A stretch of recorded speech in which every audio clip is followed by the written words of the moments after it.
Welcome to today's episode, brought to you by the Women in Medicine Summit, a transformational CME conference happening September 13th to 14th at the Drake Hotel in Chicago. Engage in leadership programming, learn negotiation skills, receive on-site coaching and mentoring, and see who will win this year's I Stand With Her awards. This year, we're excited to offer unique programming that includes a special session on how using improv comedy can bring fun back into medicine. We also have financial sessions tailored to help you navigate the complexities of personal and professional finances. Discover ways to advance into leadership roles, combat burnout, and either reignite your love for your current role or find joy in a new career path. Don't forget our Friday evening gala, a highlight this year you definitely won't want to miss. Register now at womeninmedicinesummit.org and be part of the movement that is shaping the future of healthcare. Join us to network, learn, and celebrate the power of women in medicine. Welcome to the Revitalizing Doctor podcast. We explore with our guests how you can move from surviving to thriving as a physician. We know that when you connect with your values and authenticity, you can live a life that is fulfilling and not only good for you, but drives the necessary transformation in healthcare to take better care of our physicians, which means better care for our patients. I think in medicine and medical school, but the entire, medical education curriculum does a really poor job of telling us to be there for people all the time, but then not teaching us to be there for ourselves or be there for our people. It seems sort of backhanded in a way. Hi friends, I want to tell you about a couple things happening over at Revitalize. The first one is our upcoming coffee chat. That's going to be February 28th at 9 a.m. Pacific, 12 p.m. noon. This will be a casual conversation about the future of Revitalize, and you're invited. We want to share the Revitalize mission and vision and also get your feedback and understand how we can better serve you moving forward. So you can go to our website, which is peoplealwayshtcc.com/revitalize-events, or you can just go to the show notes, which is available in your podcast app, and click the link there to register. And then I want to tell you about a couple programs that we're offering this spring. The first one is our Women Leadership Mastermind. This is a program specifically designed for women physician leaders. We provide resources, support, and accountability to break through barriers, increase your influence, and achieve your goals. This is a mastermind format that will help you see challenges in a new light and offer many perspectives so you can overcome the toughest challenges with success and gain more leadership presence. If you'd be interested in joining this group, just go to the show notes, click the link, and that will take you to schedule a consultation with either me or Linda, and we'll tell you more about the program. Last but not least, I want to tell you about our Military Transition Mini Mastermind. This course is specifically designed for women physicians that are leaving the military in the next 1 to 2 years. We provide accountability and expertise to help you explore new possibilities and redesign your career to really align with your values. Linda and I are both veterans, and we understand that this is quite likely the first time that you have a completely blank slate. You get to design your own life to do whatever you want, and that can be freeing and also overwhelming. This is our most successful program, and we would love to help you create the life that you deserve. So reach out to us. The link will be in the show notes, and Linda and I would love to talk to you more to see if you're a good fit for that program as well. The house is now kept. We will jump into this week's episode with my dear friend and colleague, Dr. River. I am so excited today to have my friend and colleague, Dr. Amanda River. She is an emergency medicine physician that's currently credentialing to work at a critical care access hospital in rural Iowa. She also does locums work in a community hospital in Oregon and also has worked at a public hospital in Guam. She's the previous owner and medical director of a private cannabis medicine clinic, which I believe this is our first physician that's worked in the cannabis business on the podcast. So that's pretty cool. And she's also board certified in lifestyle medicine and looking at integrating that into her overall practice as well. So Amanda, River, let me start off by saying you now go by River, which is hard for me sometimes, and I'll probably make a few mistakes during the podcast. It's great to have you on the podcast. It's great to be on. Thanks for having me. I'm looking forward to getting to chat. So I've had the benefit of knowing you for many years. We first became friends in medical school, and I always think of you as somebody with a really big heart, varied interests, and endlessly curious. In a way, I kind of find medical school an interesting choice for somebody like you, because when you reflect back on medical school, or at least when I reflect back on it, it's in some ways very narrowing. You know, in order to learn all that we have to know as doctors, you really have to forego other interests, other things, and go down this extremely narrow pathway of learning everything you can about the human body. And, you know, it's for good reason. I mean, humans are complicated, and, you know, having someone's lives in our hands, we really do need to be proficient in everything that we do as doctors. So how did you decide to go to medical school? You know, you make an interesting observation that I don't know that I've ever heard anybody actually put into words, but probably one I've had subconsciously myself. I don't know that medicine was exactly the right fit for me. I kind of fell into it a little bit. It's funny. I found my 5th grade graduation form the other day, and on it, it said I wanted to be a part-time artist and a part-time veterinarian. And I think that's truthfully probably more where my actual ethos is at.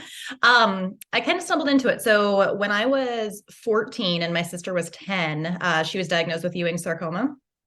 And we spent a good part of a year, my family and I, driving back and forth to the university hospital that was about 75 minutes away. And so my parents were both working 2 jobs at the time. And so I learned how to drive on the interstates in Iowa and spent a whole lot of time in the hospital with my sister and kind of taking care of a lot of family stuff during that time. And I remember just being in awe of how, we didn't know what was going to happen with my sister. This was something we didn't really know anything about.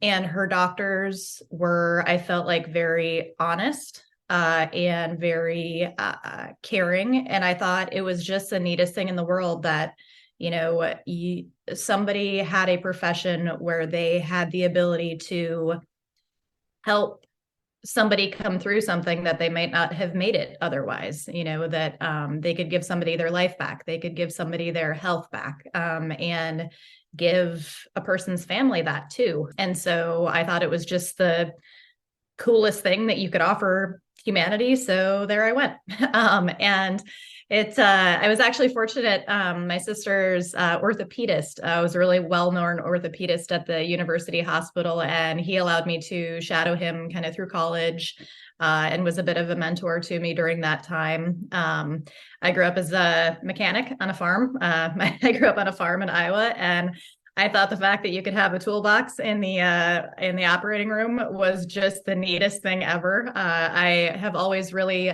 been interested in physiology. Growing up on the farm, I always helped with the animals and helped with procedures. And I'm not surprised that I ended up doing procedural stuff with my hands and working with physiology. But yeah, medicine isn't probably something I would have come to had that circumstance not happened in my life.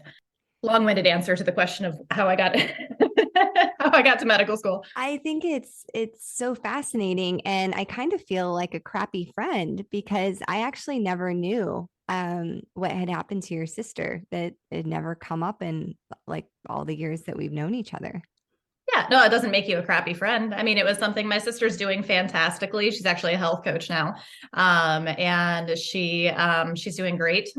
She had some struggles through that time, but is doing fantastically. And, I guess part of it is that was my initial motivation for doing it. But the more that I got into medicine, I find the human body fantastically interesting. And medical school is interesting though, because I feel like the reason that I was appealing to the medical school was because I had such a varied background and varied interests and was an interesting person. And then I got to medical school, and I feel like they kind of try to beat that out of you a little bit. Or maybe that's just my own subjective opinion, but that there's all this, I was involved in so many things, and I was the leader of, all these different groups. And, I kind of felt like coming into medicine, one of the things that I could bring was, I didn't come from a medical background. And so I felt like I had kind of open eyes to what the process was. And I feel like med school kind of puts you in a little bit of a weird funnel where at least for me, I wasn't able to enjoy kind of that multifaceted nature of my personality or do a lot of other stuff while in medicine. And I found that really challenging. When you apply, that's great, that's cool, that's interesting, but like you said, once you get into it, it's so all encompassing that you really have to give up a lot of stuff. And I think you and I are both on this journey now, many years after residency, of trying to reclaim different parts of our lives. And I look back on things that happened during medical school. My grandmother died, and I remember I failed my biochem test that day that we found out that she died. And I went to the funeral, and then, I was just right back into studying and just had to move on. And I couldn't be like a very good family member because I just needed to get through medical school. And there are, many things like that happened, whether it was a family member that died, or when my dad had a stroke, or, friends, that things would come up, and you just didn't have time to really slow down and be present for a lot of those life moments. Yeah, I'm sorry to hear that you had that happen. And I had a very similar feeling that, you just can't, you're trying to hold on so much that, you don't have the latitude to be there as a human, which I think in medicine and medical school, but the entire, medical education curriculum does a really poor job of telling us to be there for people all the time, but then not teaching us to be there for ourselves or be there for our people. It's a very, it seems sort of backhanded in a way. Yeah. I mean, looking back on it, and I know because I'm involved in medical education now that there's movements to change it. But when I look back to deciding to go into medicine, and then kind of the culture that you get sucked into, is it in a lot of ways feels similar to like the priesthood, or going into, serving the church, because they kind of teach you to forsake everything else, and that you're doing this like very sacred thing, which on one hand, I do think it's sacred. It is sacred being at somebody's bedside in, their moment of need. But at this point, can't we have those sacred moments and not destroy ourselves? We can, is the answer. We can. But, I think when you come up to, there's a certain amount of, I don't know if you got this, but when I was in med school and residency, you're taught to not complain, right, about the hours or about the work, because the people that came before you had it harder, right? And so, even though you're working 90 hours a week, and even though, I don't know, for me, I developed migraines. I had viral meningitis, and I developed migraines in med school. And they're like, whatever, that's, you get through it or figure it out. I mean, there's like no time to stop or to slow down or to deal with anything. And, if you want to complain about 90-hour weeks, well, at least it wasn't the 120 that, people were doing beforehand. And I really, maybe I'm wrong about this. I haven't seen any data about it, but I don't think that, me carrying a code pager as a first year resident for 36 hours is any kind of a badge of honor. I think it's stupid, like I don't want my loved one being taken care of by a first year resident in their 35th hour of work. Nobody works well at their 35th hour of work, but I feel like that's what there's this like pride system that keeps going. And I suspect it's probably monetarily driven, but ultimately, but it's pathologic. I don't know. A lot of medicine is, unfortunately, I feel like this is why we're here, right? Is to try to help kind of upend some of that pathology. Absolutely. And I think a lot of us have been told that it's the only way that the system can work. And, part of what we do at Revitalize is coaching. And a big part of coaching is challenging limiting beliefs. And I think that's a huge limiting belief that's been placed on physicians and people that want to be physicians, that the system can only work if we work you 80 hours a week. No, that's how the system is currently designed. And there's all sorts of innovations that we could do that wouldn't require people to work 80 hours a week. And just like you said, who wants their family member taking care? I think about all the trauma surgeons and, their 24-hour call. And, do you really want to be going up to the OR with somebody that's on their, 23-hour of being awake? I mean, we went on an airplane pilot, and frankly, you can't. They have laws that prevent Right. pilots from flying because they know it's unsafe. So this is where, I really hope conversations like this, this podcast is mainly for doctors, but, this is an episode that maybe I hope some patients are listening to. And I really do think it's going to take patients and doctors aligning, saying like, hey, how long have you been up? Patients shouldn't have to ask that question, but I think patients should. And I think we need to start pushing back on that. This is normal or okay to have somebody that's been awake for that long taking care of people.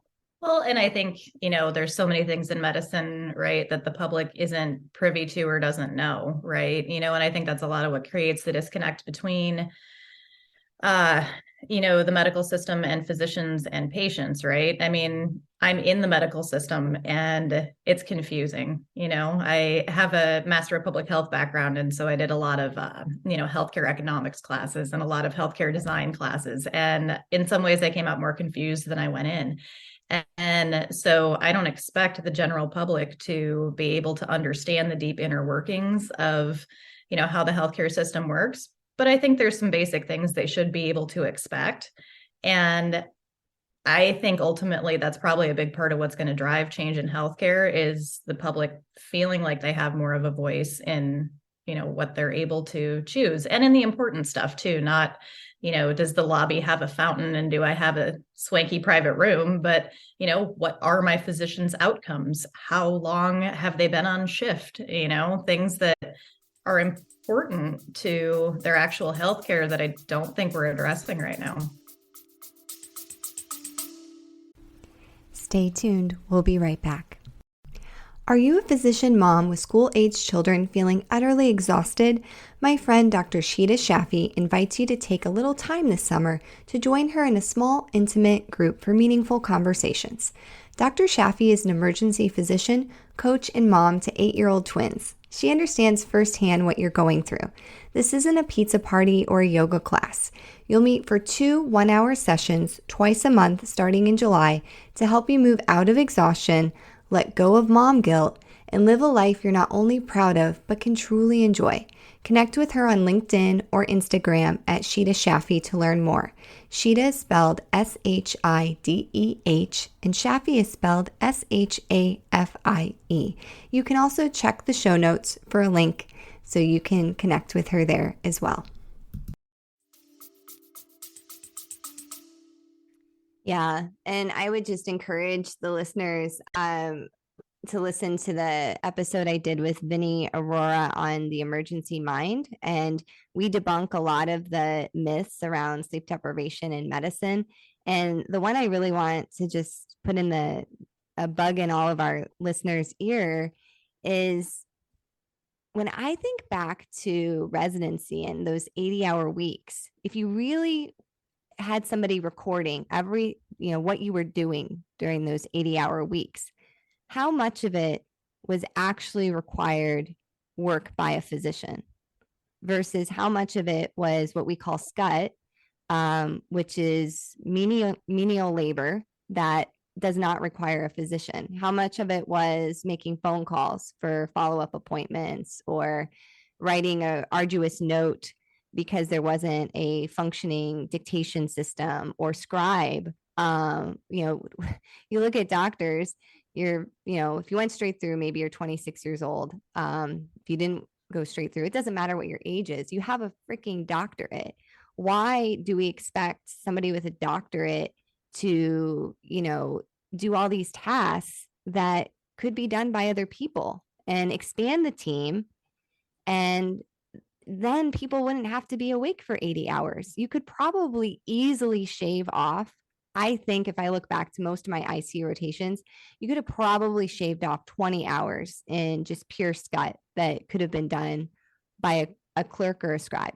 Yeah, agreed. And also, like, why do we have to make the process miserable for patients, right? I can't imagine being a post-operative patient. You feel terrible, right? So say you have appendicitis, right? 20% of us at some point are going to get appendicitis. So, you felt like crap for a couple of days. You haven't eaten anything. You had surgery yesterday. Your belly hurts. There's some medical student that comes poking around at 5 o'clock in the morning because that's what we do, right? Because the medical student has to go, and then the resident has to go, and then the attending has to go, and then they have to write notes, and then they come around again. Why don't we just as a team see the patient once after they've been up for a little bit and save everybody? It's just like you said, I think there's this system that is perpetuated because we think that's how it has to happen. But a lot of it, I think, makes it confusing for patients too, right? Because they ask the medical student the question, and then they ask the resident the question, and they ask, why don't we collectively make this a better experience for patients? And I think the training in that would create, some room for better physicians as well, and probably better rested physicians and patients too. I don't know. There's so many. We could talk for hours about this. Yeah, no, I think it's a great conversation to have. And I'm reading It Takes Five to Tango right now, which is a book that looks at aligning patients, physicians, payers, policy, and pharma. Those are the five things. And I think there's tons of opportunities for us to build a better system that aligns our interests. So absolutely. Well, let's pivot and talk a little bit about what you've been up to since medical school. I have been figuring out how to find my place in this medical. How did one of your podcasts get the medical industrial complex or what have you? So I trained in emergency medicine. So I went to the University of Arizona for emergency medicine and was a chief resident there. Went to a community health system in Central Oregon after that. It wasn't a particularly sick population, which great for Central Oregon, but not great for me right out of training. As you know, in emergency medicine, your procedural skills and things, you have to see a certain volume of rather ill patients. So I went to a big level 1 trauma center, got my butt kicked for about a year. It was an interesting experience. It was an academic center and taught me so much. It kind of got taken over by a large management company while I was there that we could talk about if you want to or not. So I ultimately left there because I felt like the large management company and my values were not in line. And then I went to Guam.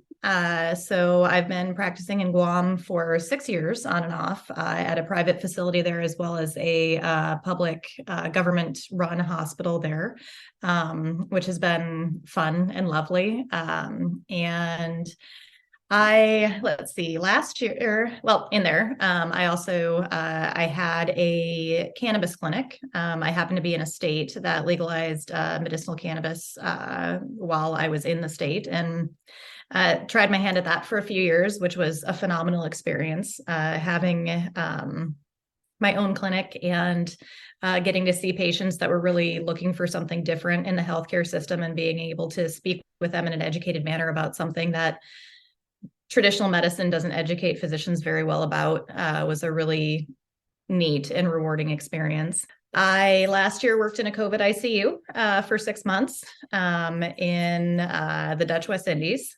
So that was also a very interesting experience. And more recently, I've been doing some locums work, and then I'm kind of circling back to my roots a little bit and doing some emergency work in my hometown, and then trying to figure out. I got my certification in lifestyle medicine right before COVID kind of came on board, and so that went to the back burner for a little bit in favor of doing emergency medicine, and then I'm kind of coming out from that a little bit and looking to rekindle the interest in lifestyle medicine. Wow, that's a lot. So a lot of stuff. Yes, I've been doing a lot of stuff. It's kind of as we talk about healthcare and how we integrate into healthcare and how we lead healthcare, I get conflicted because I see the potential for us as physicians and patients to really change the system. And then in some ways, I also feel like we're trying to hit Control Alt Delete on a typewriter. Like there's this we're trying to insert a function into a contraption that is just not built to accommodate what the current space needs. And so I'm trying to figure out, how do I lend myself to that in the best way possible? And I've tried community and private and government and academics, and I really enjoyed having my own private clinic. And I don't know if that is the best way to do it or not for me. And I'm kind of trying to sit and listen for a minute and figure out, where I go next. So you and I are both emergency medicine physicians, and we've talked a little bit about this offline. Certainly I've had my periods of burnout with emergency medicine, which, statistically 70% of emergency physicians experience burnout. What has that experience been like for you? And what are the factors that make emergency medicine so prone to causing burnout in physicians? I think a couple of your guests on a podcast, I want to say they were on in January, a pair of sisters, I believe Dr. Paasch and is it Barrett? Yes. I believe, had a really good way of putting it. And I think I think they hit the nail on the head for what my experience has been. I think, first, when I went into emergency medicine, I heard people got burnout. And I thought it was probably due to the volume of traumatic stuff that you deal with, because we do deal with a very high volume of traumatic stuff. And there's not a lot of way to get around that in the profession that we have, so we have to learn how to deal with that. I thought that's what it was going to be going in. And then as I kind of have gone through my profession, I thought, maybe it was that I hate the volume of notes that we have to do, or it's the shift work, or it's the, and all the little kind of like detail stuff, that are our everyday work that grinds away at you. And I think to some extent that's hard. I think it's hard to work overnight. And I think it's hard to, do all these notes when you have all these patients to see and things. But I think for me, it really has come down to a value misalignment.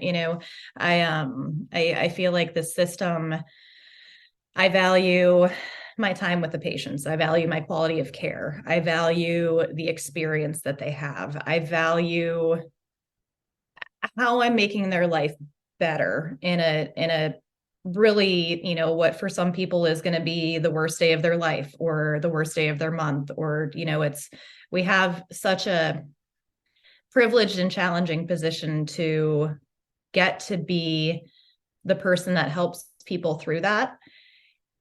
And the feedback that I get as an emergency physician is, how accurate is my billing? How many checkboxes have I checked for CMS? How can I move more patients through? How can I put orders in on a patient, even if it's really uncomfortable for them to, have a partial exam done in the waiting room because we are, trying to meet our metrics? And there's just this system that the things that I care about and want to get better at and do better at is not what the system seems to want to get better at or do better at. And I feel like our patients suffer so much from that.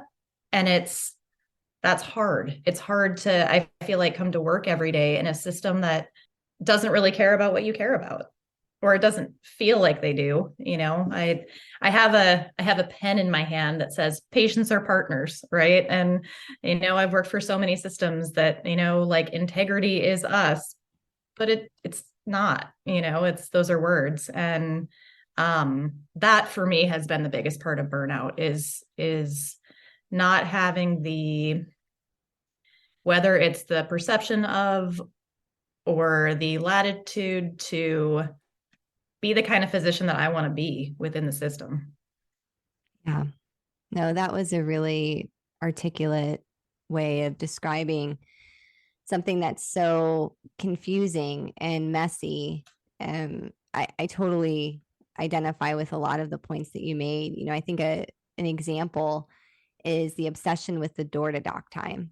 And for people that aren't familiar with that, essentially, I don't know who's decided. Somebody has decided that patients should be seen by an emergency physician within 30 minutes of arrival to an emergency department. And it's with a good intention behind it that, it's good to be seen rather quickly because sometimes people are more sick than maybe somebody else would have realized. So it's with a good intention.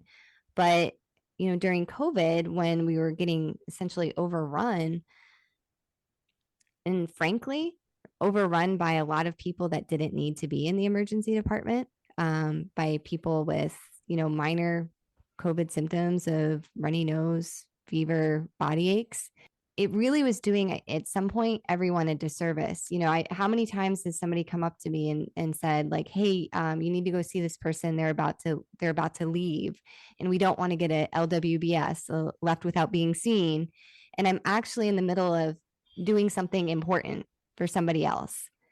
And it's just like those constant things that, well, no, you got to meet this metric, instead of doing what in the moment is the right thing, like concentrating on this EKG that you're trying to figure out, is this potentially a STEMI, but now I'm interrupted because somebody wants to be seen immediately. Yeah, and I think that's hard. This is a whole, I guess, different tangent too, but my capacity to being a caring individual, when you're constantly faced with those kind of things is, I feel like, reduced, right? I mean, you get to sort of a spot where people are demanding your attention for things that are not high up on your priority list.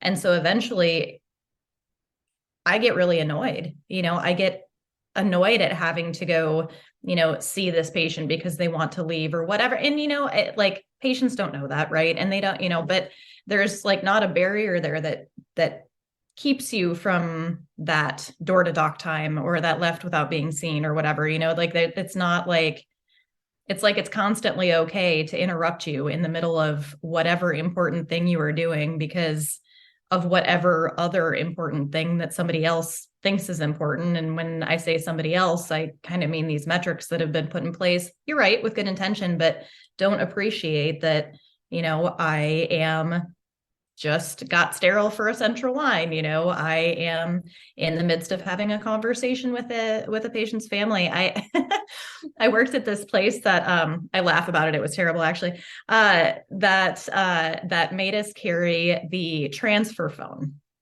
So it was a big academic facility, and we across the board accepted all transfers. We never said no to a transfer, but they made us carry the transfer phone. And so every time there was a transfer, which was, I don't know, anywhere from 2 to 10 times an hour, that phone would ring and I would have to take the details of the transfer.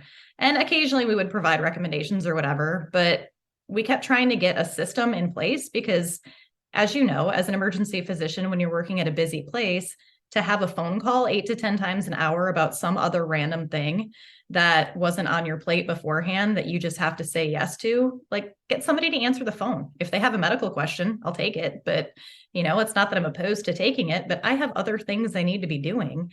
And there's just, I don't know. I don't feel like the system respects that a whole lot.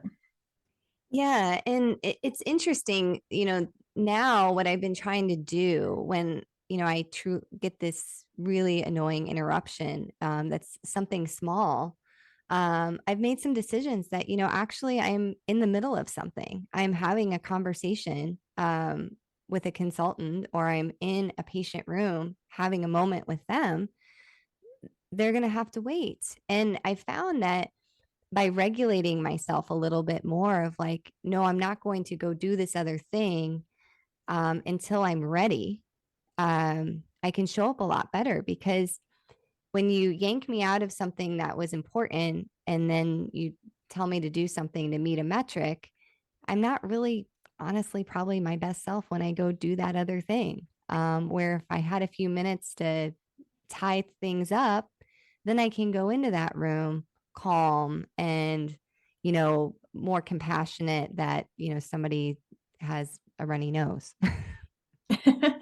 Well, and the metrics aren't always the best thing for the patient. I mean, I think again, sweeping things are with good intention, but, I can't tell you how many times when I worked at a super busy facility that I would walk into a room and a patient had vancomycin running. And I'm like, why does the patient have vancomycin running? Or I would walk into a room and the nurse is giving 5 milligrams of morphine for somebody that smashed their finger in a door. I'm like, why are we giving 5 milligrams of morphine? Well, because we have to meet our long bone fracture time to narcotic by whatever. And I was intubating somebody, so I couldn't meet our long bone fracture. It's just like so many of these things where I'm like, well, now my patient just got a narcotic they didn't need, or they just got an antibiotic they didn't need.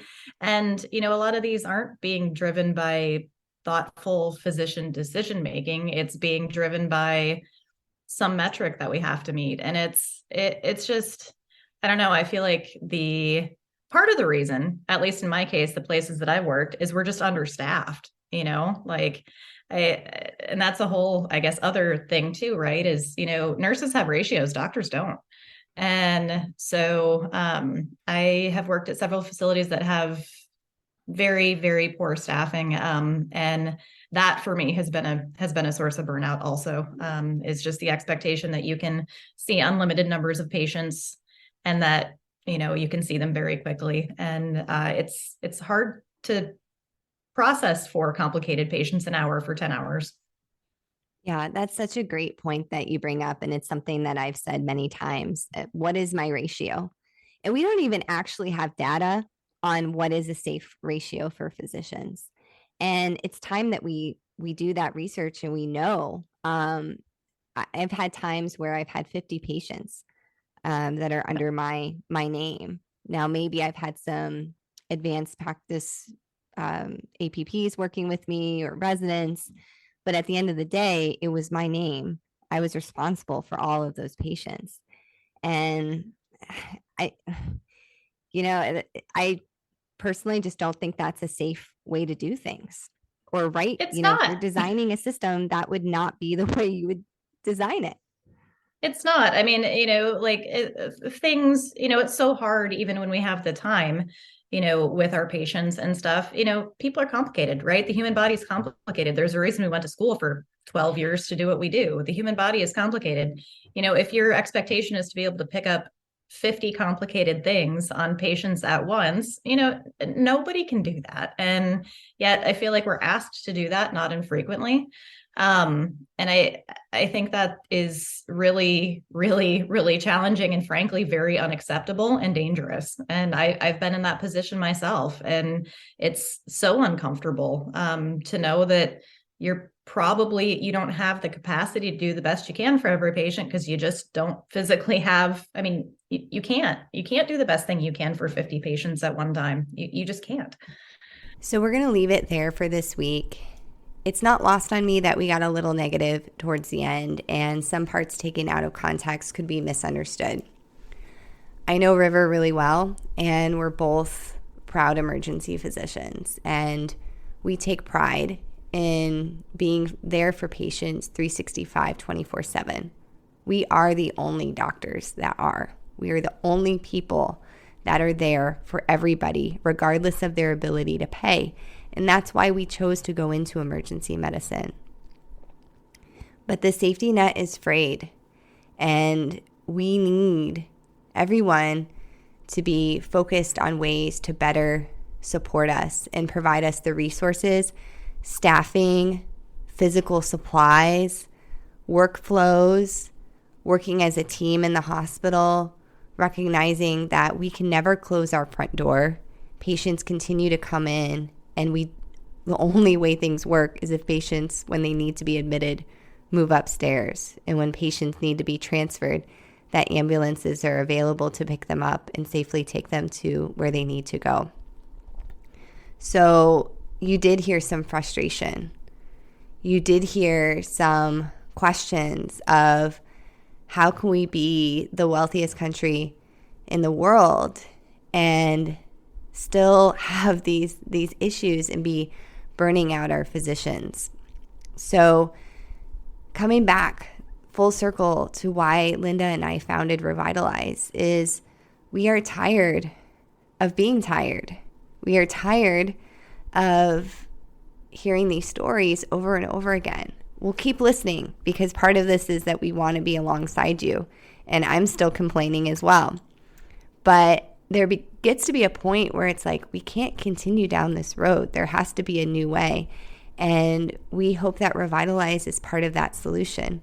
We believe that more of us coming together and getting clear on our values. You heard River say that several times during the pod, that I was working in a place that wasn't aligned with my values. So recognizing your values, recognizing boundaries, and then, lastly, becoming that leader that when you are in a system that is not toxic, we're always going to recommend that if you're in a toxic system, that you leave. But if you're in a system that's just not working well, but it's not malignant, it's not pathological, there's some good people that need help, we hope that the tools that we have at Revitalize empower you to be able to make the changes, because we need you. Your patients need you. Your communities need you. The level of expertise that all of you have is enormous and not replaceable. A lot of people are trying to tell you that you are replaceable. You are not. So I know we got a little dark in this episode, and that's okay because we don't believe in toxic positivity. We want you to show up and tell us what you're feeling. And after we get that out, we're going to pick ourselves back up. We're going to support each other. And I believe we're going to make healthcare better because we've got to. We've got to do it for ourselves, and we got to do it for our patients. So I'm sending you an air hug, and I'll see you back on the pod next week. Thanks for listening to the Revitalizing Doctor podcast. This podcast is brought to you by Revitalize Women Physician Circle, founded by Dr. Linda Lawrence and Dr. Andrea Austin, your host. You can connect with us on our website at www.peoplealwayshcc.com/revitalize. You can tweet at us at Revitalize Women, and please connect with us on LinkedIn at Revitalize Women Physician Circle. We look forward to helping you go from surviving to thriving. This podcast represents our opinions and the opinions of our guests. It does not represent any entity that we work for or with, including the military, the government, or any other institution. Thanks for listening, and we'll see you again soon.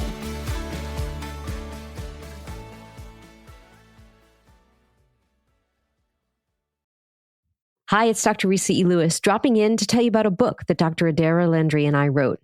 It's called Microskills, Small Actions, Big Impact. It's a business self-help book coming in 2024 by HarperCollins. Pre-order now.